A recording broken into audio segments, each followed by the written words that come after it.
Reason number 9. Health is a good news that can change the world. Brothers and sisters, today we are going to unveil the two last reasons why we need to embrace a healthy lifestyle. And the first one we are going to see, reason number 9, is because this message was given to us so that we can change the world. You see, this message is so powerful but so needy that we know now that this is a message that responds to at least 3 major needs of the humanity of our days. 3 imperatives, we call that. First, humanitarian imperative. Second, this is what we call ecological imperative. And third, this is evangelism and salvation imperative. Let's start with the first one, humanitarian imperative. Why would we say that the health message responds to her humanitarian imperative? Brothers and sisters, the world is suffering. Certainly, this is not new for you to hear this, but humanity is now carrying a heavy burden of diseases, of injuries, of disorder, of all sorts. And to many extent, many people, leaders around the world, are asking what to do. As a matter of fact, many of these burdens, many of these difficulties we are talking about are either preventable or curable situation. When we talk about overall mortality for the humanity those days, we're talking about non-communicable diseases, we're talking about communicable diseases, or we are talking about injuries of all sorts. We're talking about, violence-related deaths.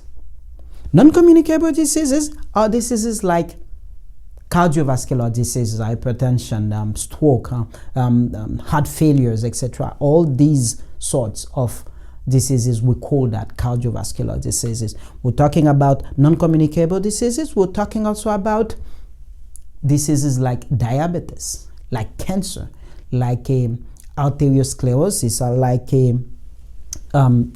joint pain, back pain, etc. All these are what we call non-communicable diseases. When we are talking about communicable diseases, we are mainly talking about infectious diseases like diarrhea, like typhoid, like cholera, like malaria, and also all sorts of what they call neglected tropical diseases. Therefore, we're talking about conditions that are causing sufferance, diseases, despair, and death all around the globe. We can look at the numbers and the figures that we found from the main sources, the WHO, the World Health Organization, or the CDC, or even mainstream major university worldwide that develop data bank where we can figure out what is it about when we talk about the burden of diseases worldwide. Look at the graphs.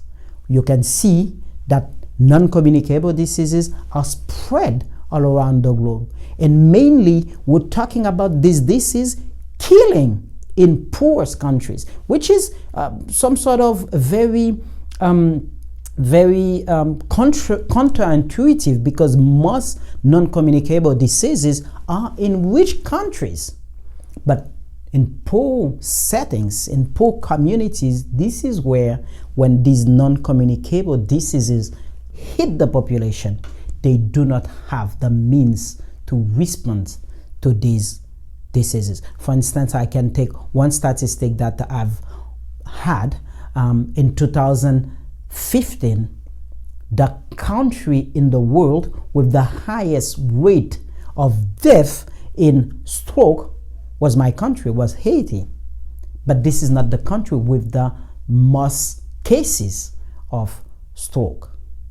Therefore, these diseases are very heavy for the populations. We're talking about also the communicable diseases. Most communicable diseases, you can find them in Africa and in poor country in the tropical region of the globe, in the tropical belt, we call that, of the globe. However, we are now facing a major pandemic of the COVID-19, and we know that COVID-19 is a communicable disease. And therefore, we were talking about the humanitarian imperative for the health message, because the health message is about communicating to the world what God taught us about how to do, how to make it that we behave in a way that we nurture and that we conserve our healthy situation. Hear this. People, most of the time, they either don't know or very often cannot either take the right decision or adopt the good habit in order to cope or to prevent this situation we're talking about.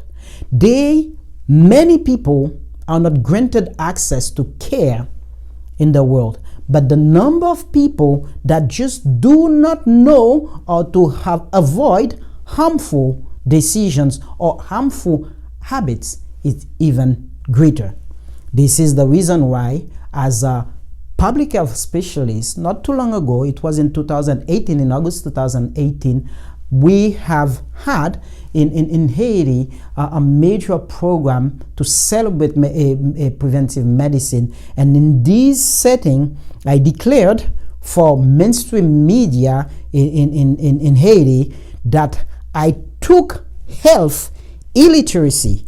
We're talking about the ignorance in basic information about health, the health illiteracy, as the number one, the most important public health issue that is poorly addressed worldwide. People, most of the time, they just do not know what to do to remain healthy.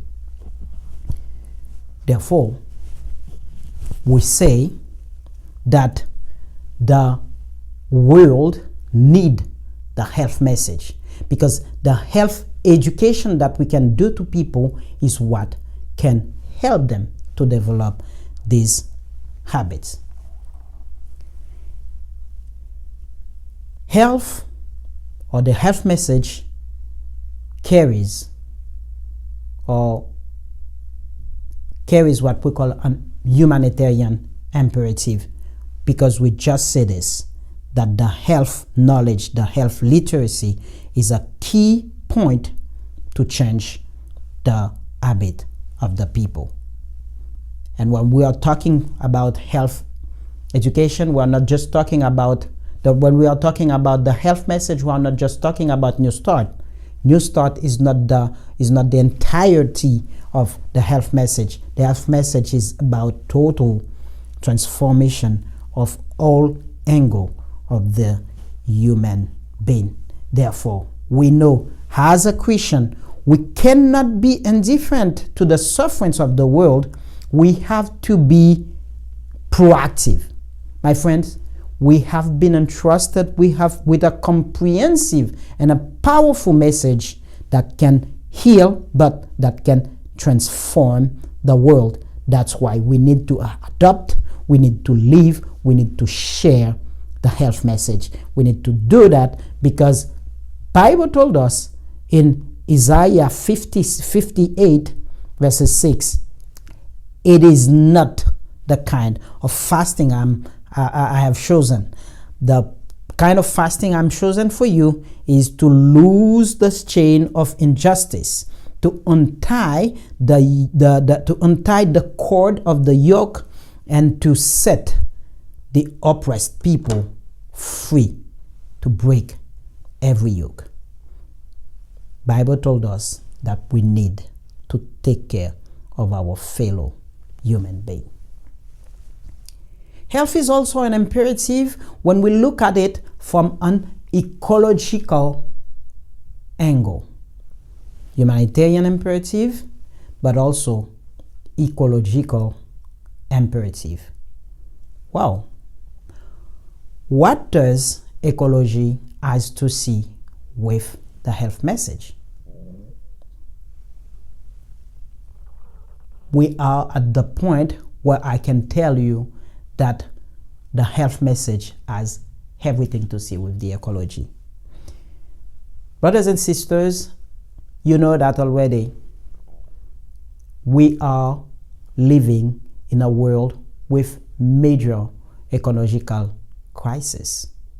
And these crises are crises that are based on our consumption of the natural resources that God gave us when He created the world. And right now, we know, and the numbers, the figures, the worldwide figures tells us things that are very, very worrisome. Listen to this. 900 million people live in hunger in the world today. More than 900 million people. Let's go. Let's continue. Nearly 2 billion people are either obese or overweight. Over 1.5 billion live in chronic food insecurity. And if we take these numbers and we look at it with other related numbers, we can see that the consumption worldwide of cereal is 630 million tons per year. But they calculated that if the world reduced their consumption of meat by just only 10%, we would have saved an equivalent of tons of cereal to feed the entire humanity for at least 2 years. Can you picture this? The fact that the world is producing too much meat is killing the planet and is preventing people to find enough food to eat. I don't know if you know this number as well, that in terms of population of cattle, population of ox in the world, it is extraordinary in the number of population, the biomass that you have in terms of animals that we are growing just for food. In the world today, the number of ox is multiplied by 6 by the number of people. You have 6 times more ox in the world than human being for the consumption of human being. Over 3 out of 5, 3/5 of the world production of cereal is produced to feed these animals. 1/3 of the food are lost in production. And we know also that agriculture, we're talking about all these things, is one of the major consumer of water, the highest consumer of water, and one of the most important polluter, including production of the carbon dioxide emission worldwide. When we look at all these figures, what we can say is that the way we eat, the way we consume, is a big problem for the health of our planet, for the ecology of our common home these blue dots that you can see when you are looking at it from outside the system. Therefore, we know that let's have this thought experiment and let's imagine that the entire world, or 10% or 20% or 50% of humanity have adopted the New Start program, which means that have adopted a new way of eating, the new way of consuming, a new way of moving. We would see that the problems, the ecological problems of the planet would decrease significantly with minimum pain and minimum damage. Therefore, this means that with the health message, we all can do our part to save the planet. Let's look at the reason 10, which is the last figure that we want to do for this series of presentation. Reason number 10, the health message is a God's command, is an imperative for evangelism and for salvation. My friends, this is a very clear message from the Bible and from the spirit of prophecy. We can see that, and this is the reason why this is the 10th good reason to embrace healthy living, healthy lifestyle. This is the message, is an imperative for evangelism and for salvation, and therefore this is a God command that you and I, we adopt a healthy lifestyle. Let's go with some accounts from the spirit of prophecy. Testimonies for the church. For years, the Lord has called the attention of his people to health reform. Health reform is an essential component of the work of preparing the people for the coming of the Lord. It is as closely related to the third angel's message as the arm is related to the body. As a people professing this reform, we should not backslide, but we should continuously promote it.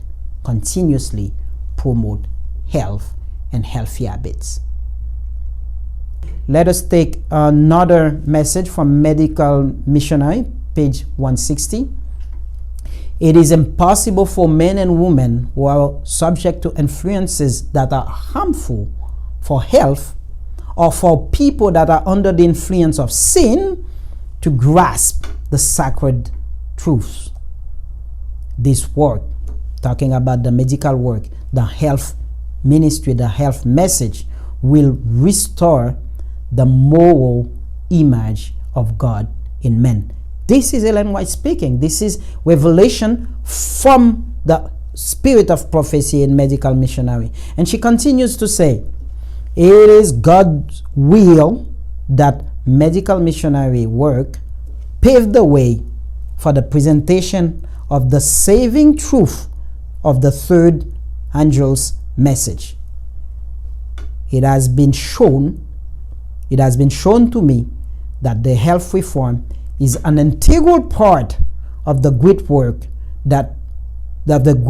by which the people of God will be ready for the coming of the Lord. My friend, there is not too much to add to these, let's say, declarations, to add to this text when it comes to the relationship between the health message and the evangelization. Hear this. This is another quote from Ellen White, where she said, when people look at the excellence of our health message, when they trust us about the health message because they see the results of the health message, it is easier for them to trust us when we are talking about the salvation of the Lord. This is evangelization in action. This is a very, very, very good motto that one of our hospitals has chosen to say, okay, our work is compassion in action. This is a very vivid way to show, to demonstrate that God is in action through what we are doing in the health ministry. So what can we add to Ellen White's account? Nothing more, except we can look at in the Bible which are the verses, which are the chapters in the Bible that tells us clearly that the health message is an evangelical tool, is a way that God has chosen for us to spread the good news of the salvation that is offered by Jesus Christ. And you know this message, one of the most powerful message in the Bible is in Mark 16 verses 15 to verses 18. This is the Great Commission, we call that in the Adventist world. This is what Jesus said. He said to them, "Go into the world and preach the gospel to all creation." We know this passage, and sometimes we believe that the last sentence, what Jesus said, he said, "They will place their hand," meaning us, "on sick people and they will get well." Therefore, you can see in this passage clearly the healing ministry of Jesus Christ through our humble servant of Jesus Christ, which are you and I. This is an imperative for evangelization, but this is also an imperative for our salvation, mine and yours. 1 Corinthians 3 verses 16. Remember, "That you know that you yourself are God's temple, and that God's Spirit dwells in your midst. If anyone destroys the God's temple, God will destroy that person. For God's temple is sacred, and you are together that temple." Amen. Amen. Brothers and sisters, we all know now that embracing an healthy lifestyle is not a petty thing. It is not something that we should look at lightly. This is a very important decision for every single one of Christians in the world need to make, because this week we have seen that there is at least 10 good reasons to embrace a healthy lifestyle. Among those, we know now that health is a good news. We know now that this is a good news that is based, that is structured upon very clear and strong promises from the Lord. And we know now, today we've seen that this is imperative as a humanitarian imperative. This is something that we owe our fellow human brothers and sisters. This is an imperative for ecology. Embracing the healthy lifestyle will heal the planet and will heal the population around us, and embracing a healthy lifestyle is also what God asks us to do. May God bless you.